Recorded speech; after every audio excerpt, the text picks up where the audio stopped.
Hey everybody, I'm spending some time in the Vernal area and today I get to hike in Dinosaur National Monument, which is just absolutely beautiful, and I feel very lucky to be here. I'm excited to give you a recap on the legislative session and tell you about a few exciting things coming up, as well as a little bit of a recap and heads up on our grants from this year. So first of all, outdoor recreation in Utah had an amazing legislative session. We'll put a summary of everything below in the newsletter, but a couple of highlights quickly. The High Desert Trail got appropriations toward it, and that is on the west side of the state all the way from the top to the bottom. So it's exciting to see that get some funding. Additionally, HB 180 requires some education for OHV riders. HB 409 is going to provide a consistent source of funding for outdoor recreation, which is fantastic.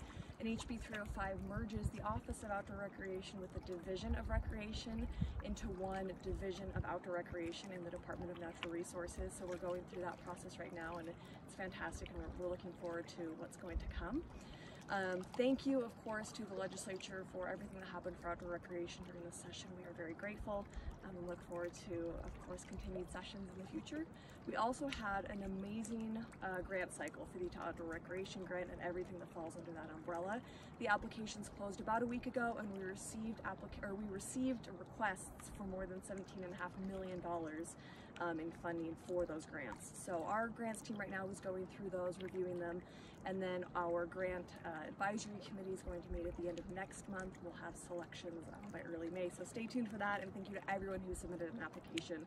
We're seeing some ideas for really awesome projects, and we love to see all the ideas that everyone has to improve outdoor recreation in Utah.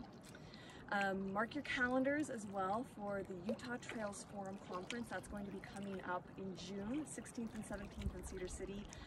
You can learn more on the Utah Trails Forum website. We can link that below as well. Thank you so much for watching, and we'll see everyone next month.